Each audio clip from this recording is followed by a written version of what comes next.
Assalamu alaikum, everyone. Welcome to IQ, Illuminating Quran. My name is Sahar Rizk. I hope everyone is doing well today. Today, inshallah, we'll continue with Surah Al-Baqara. Today's verses 172 to 182. أعوذ بالله من الشيطان الرجيم بسم الله الرحمن الرحيم يا أيها الذين آمنوا كلوا من طيبات ما رزقناكم واشكروا لله إن كنتم إياه تعبدون.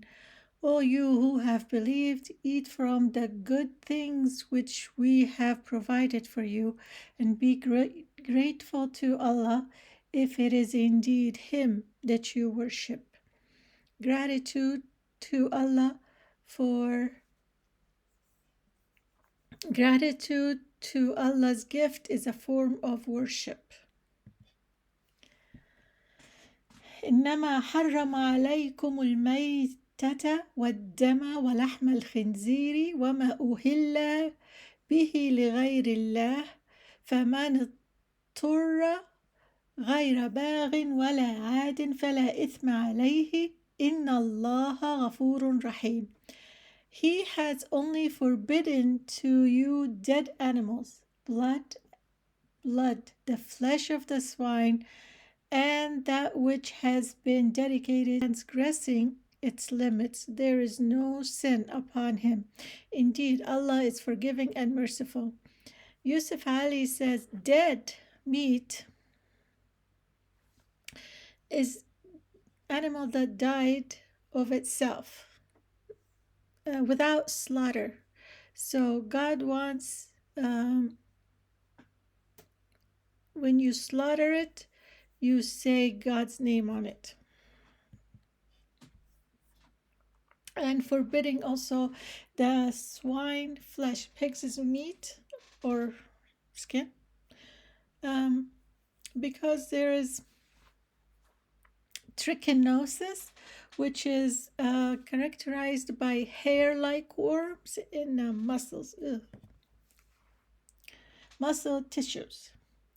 إن الذين يكتمون ما أنزل الله من الكتاب ويشترون به ثمنا قليلا أولئك ما يأكلون في بطونهم إلا النار ولا يكلمهم الله يوم القيامة ولا يزكيهم ولهم عذاب أليم. Indeed, they who conceal what Allah has sent down of the book in exchange for a small price, those consume not into their bellies except the fire. And Allah will not speak to them on the day of resurrection, nor will He purify them, and they will have a painful punishment. So, when you're involved with rebellion and fraud, especially when it comes to God's words, the consequences are against the moral and the spiritual, and you actually, that's according to Yusuf Ali, swallow, and God also, swallow fire into ourselves. Sharawi said, since they are the cause of preventing many people from Allah's truth, because they conceal the truth,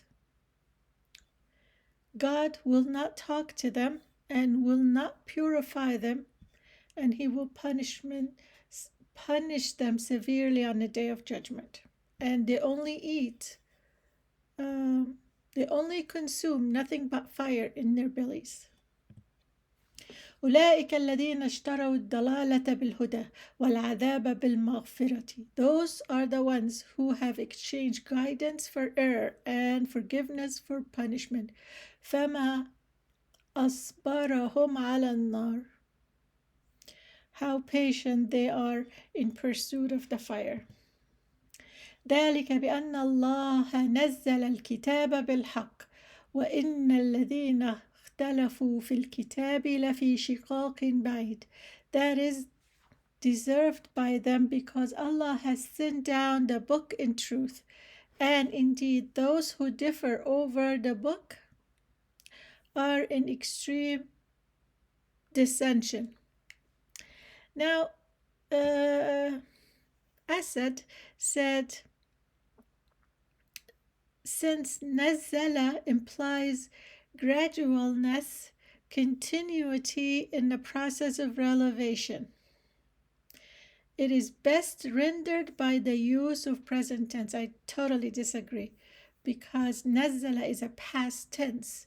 Yes, it came, it was revealed chapter by chapter, but it's all in the past, nazala, and you can't render anything. Um, that's why people here, because they either concealed or changed things. So it's okay. Sometimes I think that's a big mistake here. Asharawi said, God sent down this book in truth, and whoever conceals or change its words, here you go, change, uh, is against the truth. ليس البر أن تولوا وجوهكم قبل المشرق والمغرب ولكن البر من آمن بالله واليوم الآخر والملائكة والكتاب والنبيين وآتى المال على حبه ذو القربى واليتامى والمساكين وابن السبيل والسائلين وفي الرقاب وأقام الصلاة وآتى الزكاة والموفون بعهدهم إذا عاهدوا والصابرين على البأساء والضراء وحين البأس أولئك الذين صدقوا وأولئك هم المتقون. Righteousness is not that you turn your face toward east or west, but true righteousness is in one who believes in Allah first, last day, the angels, the book, the prophets, and gives wealth in spite of love of it or for it to relatives, orphans, needy, travelers, those who ask for help, and for freeing slaves, and who establish prayers and give zakat, those who fulfill their promise when they promise, and those who are patient in poverty and hardship and during battle. Those are the ones who have been true, and it is those who are righteous. Now here it says Ibn Sabil, the travelers who got stranded, and Ar-Riqab, those are the ones who killed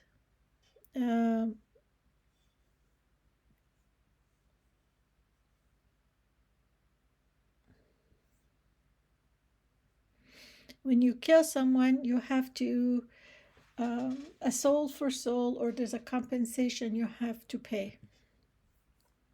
So Ibn Sabil, according to Asad, he said, the ones who got stranded because they are on the road maybe, or they don't have sufficient means at their disposal, or they are in political exile or refugees. These you pay for them. Arika, the neck. So this one right here. Arikab. Arikab are the slaves. So freeing the slaves from bondage. You can buy them and free them. Freeing people. So Sharawi said, changing the direction from left to west to east is not the problem. The problem is al-bir. Al-bir is birru man aman, those who believe. So involves more discipline to keep your true belief. Taqwa, fear of Allah over your comfort. Truth, obedience, even if it's hard to refrain from what you like and the desires and pleasant sins, and kindness and generosity, zakat, even though you love the money, you give from it to relatives and zakat and the needy. After believing in God, then everything unseen, like the jinn, angels, day of judgment, this is what we rely on, what God tells us. So we follow his rules.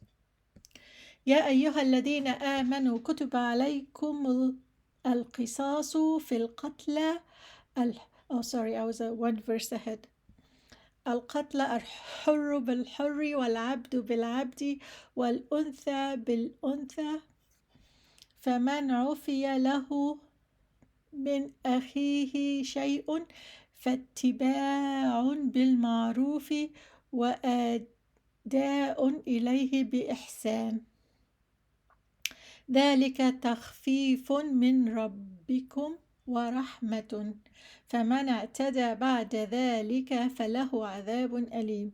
O you who have believed, prescribed for you is a legal retribution for those murdered, and the free of the free.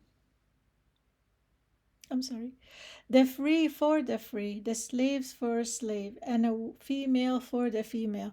But whoever overlooks from his brother anything, then there should be a suitable follow-up and payment for him with good conduct. So if he says, okay, we're not going to kill for a man or a woman for a woman, then you should give him a suitable payment. This is alleviation from your Lord and a mercy. But whoever transgresses after that will have a painful punishment. So Sha'rawi said, Kutiba means we are taking part of this agreement because we believe. So if you believe, then you're taking a contract to protect the family of the victim and protect you if it was an accident, and keep a reasonable compensation between the two. So it used to be the Jewish people used to go demolish more people. So if you kill one for them, they go and demolish the whole tribe. The Christians, they're too, they turn too forgiving. Now the Islam is kind of, there's guidance, there's wasat, there's a middle ground, and God tells you exactly what to do. So even though God said woman for woman, in later surah it's a soul for a soul. That means kill who killed you. Not because God says, okay, go kill some more, because some people said that, but it's because they used to go and kill all everyone in the tribe. They demolish everything. So God doesn't want that. He wants, okay, fine, you have to kill one, kill the one that killed. Now, and he also said, bima'ruf, if you can't forgive him, you can afiya. So you can't forgive and accept payment instead.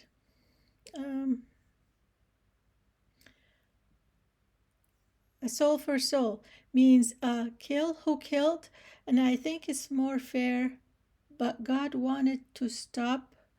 I think it's more fair that it's soul for soul, not just, okay, go find another woman and kill her, but the one who killed.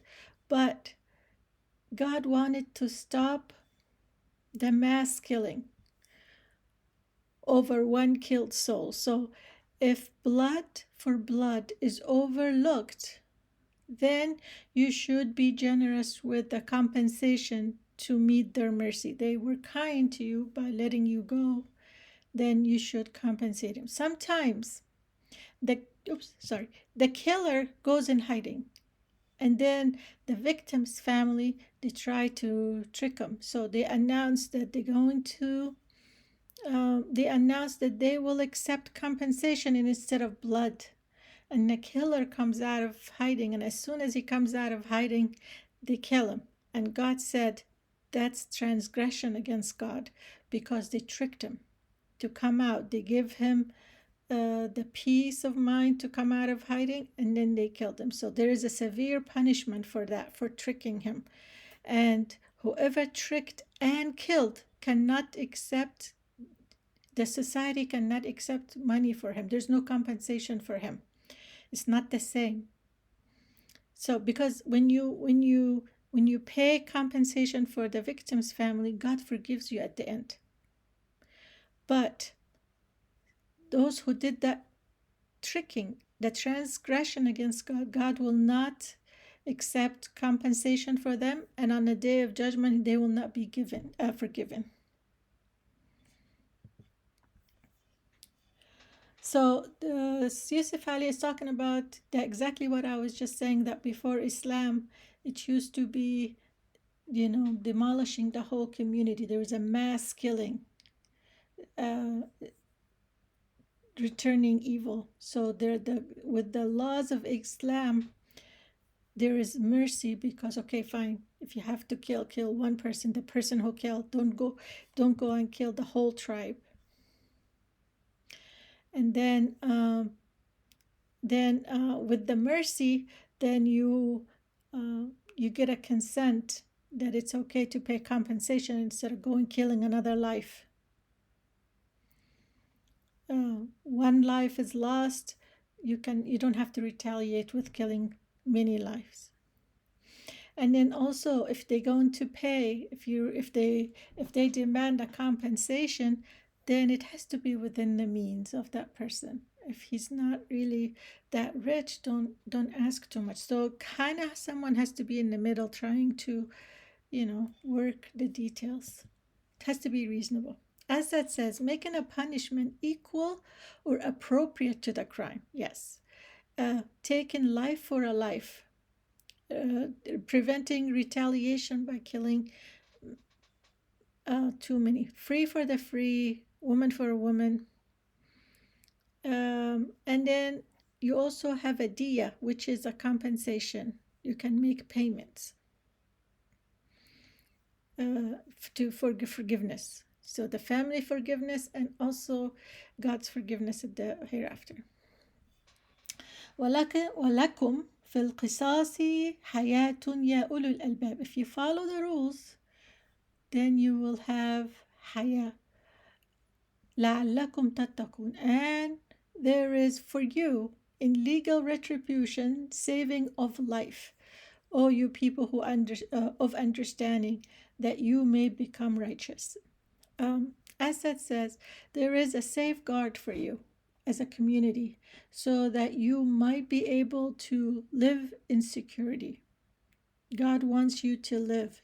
He does not want revenge. This isn't about revenge. Those people that don't really comprehend or don't think, they go, oh, it's just all about revenge and killing more people. No, it's not. Now, Sha'rawi said, other verses prescribed, for you, that means you can't hide. Okay? You have to give yourself up. It's by God's laws. Okay? Your leaders cannot hide you. Your family cannot hide you. You have to give you up. That's if the community want to meet God's demands. That came to save a life, because if you know no one is going to protect you, then you wouldn't kill in the first place. People of understanding become righteous and prevent killing altogether for the fear of punishment. Like if you watch Forensic File, profilers now they know the killer up to the car he drives. DNA, you can't hide evidence. You can't get away with a crime, no matter how long it takes. In the past, it took long because they didn't have the technology. But now that we have the technology, every email you make, every phone call, it's the signal is given off, and you can't hide. So that in itself prevents crime, and that's what God is talking about here. That no one is going to protect you. They're all going to give you up. They're going to call, do the right thing and call and say, hey, the criminals right here. He's hiding and you have to give him up. كتب عليكم إذا حضر أحدكم الموت إن ترك خيرا الوصية للوالدين والأقربين بالمعروف حقا على المتقين.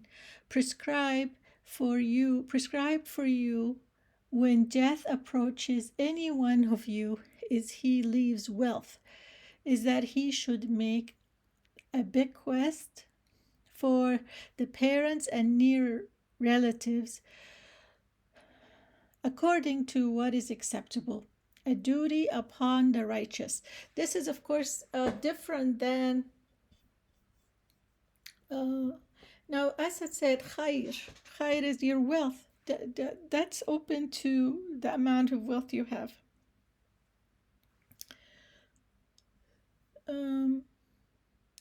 Now, other than the distribution that is legally fixed shares, like God told us exactly later surahs, exactly how much goes to the son and daughter and mother and all that.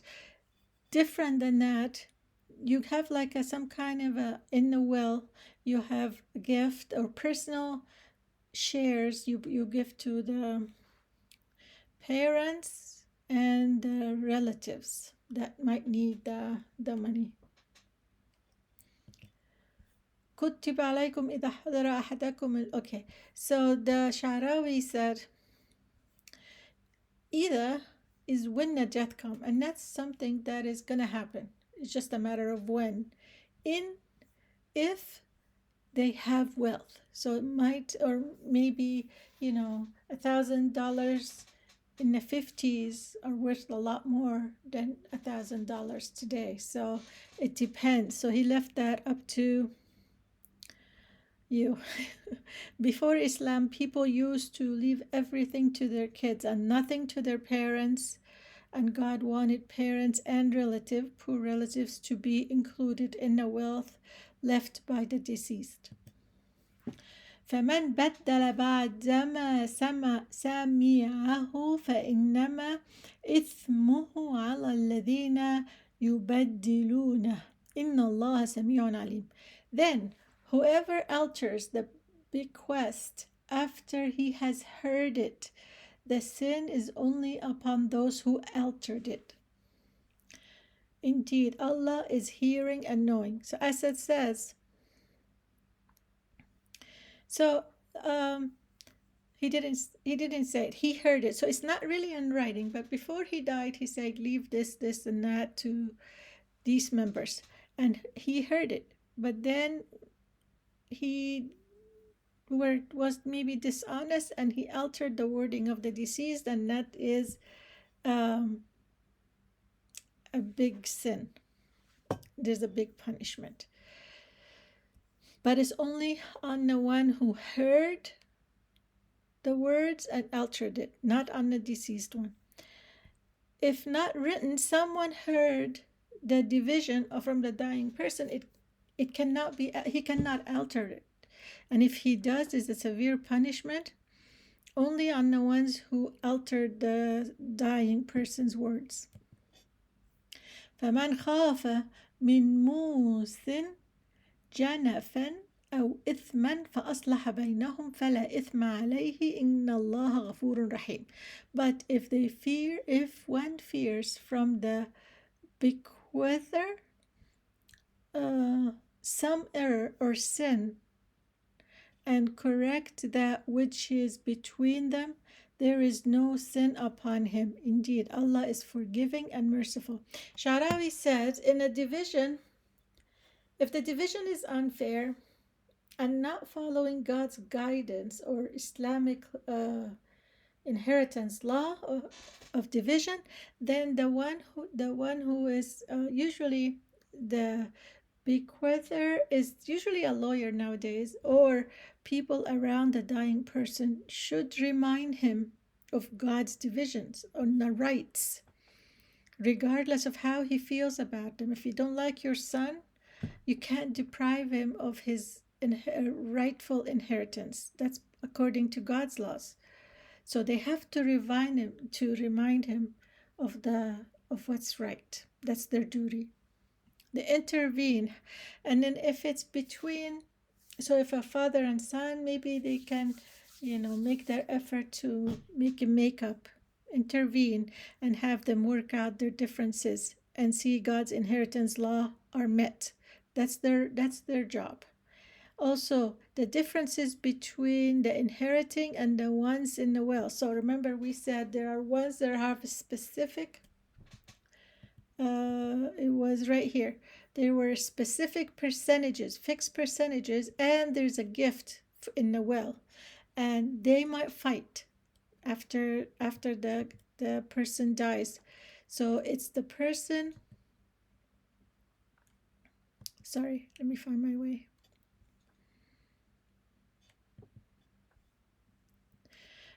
So if he also can intervene between the one that is inheritors, the actual fixed percentages, and the one that is a gift in the will, then he intervenes between them to see reason, to make things work. He's a mediator to see the end result here is see that God's laws are met. Okay, that's all we have for today. Thank you so much for watching. Until next time, take good care of yourself. Thank you, everyone. Assalamu alaikum, everyone.